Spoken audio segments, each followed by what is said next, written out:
Morning everyone. अभी तक हमने ये पढ़ा है कि what is public access and open source software. अब हमारे चैप्टर का नेक्स्ट पार्ट, और आप कह सकते हो लास्ट पार्ट है ये हमारे यूनिट का। इसमें हम बात करेंगे व्हाट इज साइबर क्राइम, ये कैसे कंडक्ट करते हैं, साइबर क्राइम कैसे किया जाता है और इसके लिए क्या प्रोविज़न है इंडियन एक्ट में। तो साइबर क्राइम वो क्रिमिनल एक्टिविटी है या वो ऑफेंस है जहां डिजिटल इन्वायरमेंट को यूज किया जाता है किसी न किसी तरीके से।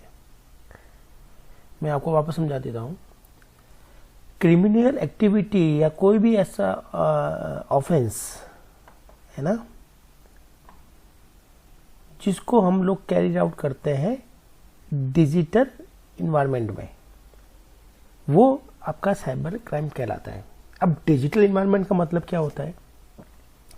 डिजिटल इन्वायरमेंट का मतलब ये हो सकता है कि आप या तो डिजिटली किसी के साथ में क्राइम कर रहे हैं, जैसे किसी का कंप्यूटर खराब करना, किसी के वायरस डाल देना, किसी के फाइनेंशियल अकाउंट को हैक कर लेना, तो किसी मोबाइल को हैक करके उसकी इंफॉर्मेशन निकाल देना, पर्सनल इंफॉर्मेशन, तो ये आपका साइबर क्राइम है। या आप इनको यूज करते हुए, मतलब इन डिजिटल मीडियम को यूज करते हुए अगर कोई क्राइम करते हैं तो भी वो क्या कहलाता है? Cyber crime. तो साइबर क्राइम में दो केसेस हम लोग इम्पोर्टेंट रखते हैं कि या तो साइबर क्राइम के अंदर कंप्यूटर को ही टारगेट किया गया है, क्राइम के अंदर कंप्यूटर को ही हम लोग कंप्यूटर को ही क्राइम किया है कंप्यूटर पर ही, या कंप्यूटर को यूज किया गया है to commit a crime. Clear? तो या तो हम लोग जो क्राइम कर रहे हैं वो किसी कंप्यूटर के साथ कर रहे हैं या फिर कंप्यूटर को यूज करते हुए कोई दूसरा क्राइम कर रहे हैं। तो ये दोनों ही केसेस जो है वो साइबर क्राइम के अंदर आते हैं। तो साइबर जो क्राइम है ये कंप्यूटर या नेटवर्क जो होंगे, हमारे जो एग्जिस्टिंग नेटवर्क है ना, इंटरनेट है, वहाँ पर जितने भी कंप्यूटर है उनको डैमेज करना, उनके सर्विसेज को रोकना या उन सर्विसेज को यूज करते हुए किसी पर्सनल या कम्युनिटी या किसी कंट्री को हार्मफुल करना, ये साइबर क्राइम है। साइबर क्राइम के अंदर ये भी आता है कि हम लोग वायरस या मालवेयर को स्प्रेड करते हैं या पायरेसी करते हैं या किसी की इंफॉर्मेशन चुराते हैं, ब्लैकमेल करते हैं, एग्जॉर्शन करते हैं।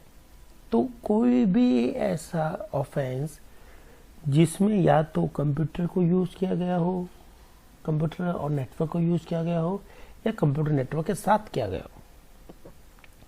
तो कंप्यूटर जो वायरस होते हैं आपने जनरली देखे हैं, तो ये करते क्या है? कंप्यूटर वायरस क्या करते हैं? ये हमारे जो सिस्टम है उसको करप्ट करते हैं, है ना। हमारे सिस्टम को, परफॉर्मेंस को स्लो कर देते हैं या उसकी वर्किंग को रोक देते हैं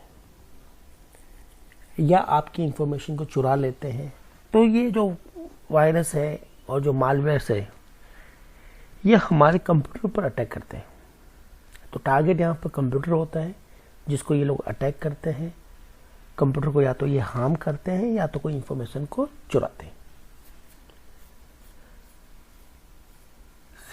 तो ये भी जो एक्टिविटी है वायरस और मालवेयर वाली, ये भी क्रिमिनल एक्टिविटी में ही आती है।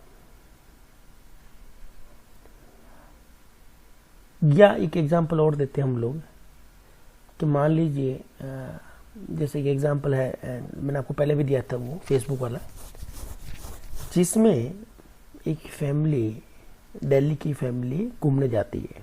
तो वो क्या करते हैं, फेसबुक पे अपनी फ़ोटो डालते रहते हैं कि हम लोग 10 दिन के लिए बाहर जा रहे हैं और हम लोग इतने बजे निकल रहे हैं, इतने बजे हम लोग यहाँ पहुँच गए हैं।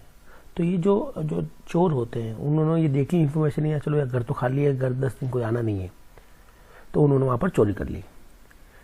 तब चोरों को ये इन्फॉर्मेशन कैसे मिली? वो मिली उनको फेसबुक से। तो किसी न किसी तरह से ये जो चोर है अब ये इन्फॉर्मेशन को कलेक्ट करते हैं हमारे फेसबुक अकाउंट से, व्हाट्सएप के अकाउंट से या इंस्टाग्राम से या कहीं और से। तो ये भी साइबर क्राइम के अंदर आता है, क्योंकि क्राइम को कमिट करने के लिए किसी न किसी तरह से टेक्नोलॉजी या डिजिटल इन्वायरमेंट का यूज़ किया गया है। या फिर आपने सुना होगा जनरली जो पैसों का फ्रॉड करते हैं, जो आपके अकाउंट से पैसे निकाल देते हैं फ्रॉड कर आपको अलग अलग ईमेल भेजते हैं। वो लोग लॉटरी के ईमेल भेजते हैं, है ना, आपको जॉब का लालच देते हैं। तो जब ये ईमेल आते हैं और ये हमसे पर्सनल इन्फॉर्मेशन मांगते हैं और हम लोग इनको दे देते हैं, अकाउंट की इन्फॉर्मेशन है, पर्सनल इन्फॉर्मेशन है, तो ये लोग वहाँ से हमारे अकाउंट चोरी कर लेते हैं, हमारे अकाउंट खाली कर देते हैं। तो ये भी साइबर क्राइम के अंदर आता है, ये भी चोरी है, ये भी साइबर क्राइम के अंदर आता है, क्योंकि इसमें क्राइम को कमिट करने के लिए कहीं ना कहीं डिजिटल इन्वायरमेंट का यूज हुआ है। तो ये जो क्रिमिनल एक्टिविटी होती है वो दिन ब दिन बढ़ रही है। जिस तरह से हम लोग लाइफ के अंदर हमारा कंप्यूटर का इन्वॉल्वमेंट, टेक्नोलॉजी का इन्वॉल्वमेंट या नेटवर्क का इन्वॉल्वमेंट ज़्यादा हो गया है, हमारी वर्किंग में भी हो गया है, उसी तरह से ज़्यादा क्राइम भी अब होने लगे हैं। अभी जो क्रिमिनल एक्टिविटीज़ है साइबर क्राइम के अंदर, ये बहुत सी होती है। तो हम लोग यहाँ पर कुछ एक क्रिमिनल एक्टिविटी की बात करेंगे, जैसे कि hacking, ransomware, denial of service, fishing है, ईमेल फ्रॉड्स है, banking frauds, identity theft, etcetera etcetera. तो बहुत से यहाँ पर हमने एग्जांपल लिए हैं जहाँ हम बात कर रहे हैं कि साइबर क्राइम कैसे किए जाते हैं। तो हैकिंग सबसे पॉपुलर, आपने सुना भी होगा। हैक करने का मतलब है कि किसी के पर्सनल कंप्यूटर को, किसी ने पर्सनल मोबाइल को, या फिर किसी के पर्सनल अकाउंट, चाहे वो फेसबुक का हो, चाहे उसका जीमेल का हो, चाहे उसका बैंक का अकाउंट हो, उस पर बिना उसके परमिशन के ऑथराइजेशन ले लेना। जैसे कि मान लो मैं एक हैकर हूँ, है ना, और मैंने आपकी बिना परमिशन पर आपके जो फेसबुक अकाउंट है उसको मैंने ऑथराइज में ले लिया। इसका मतलब मैं उसको यूज़ कर सकता हूँ बिना आपके परमिशन के, तो इसको हम लोग हैकिंग बोलते हैं। तो ये भी बहुत ही बड़ा क्राइम है, किसी को गलत कमेंट लिखना, है ना, किसी को मेंटली हरास करना। तो ये सारे के सारे साइबर क्राइम के अंदर आते हैं। अब नेक्स्ट क्लास में हम लोग इनको थोड़ा सा और डिस्क्राइब करेंगे कि हैकिंग कैसे की जाती है या क्या होती है, कैसे की जाती है, सॉरी वो तो नहीं बताएंगे हम लोग, हाँ क्या होती है वो बताएंगे। रैंसमवेयर क्या है, डिनायल ऑफ सर्विस क्या है, फिशिंग, ईमेलिंग किस तरह से फ्रॉड करते हैं, तो नेक्स्ट क्लास में हम लोग इसकी बात करेंगे। तो आज के लिए इतना ही काफ़ी, और कल की क्लास में हम लोग कुछ नया पढ़ेंगे।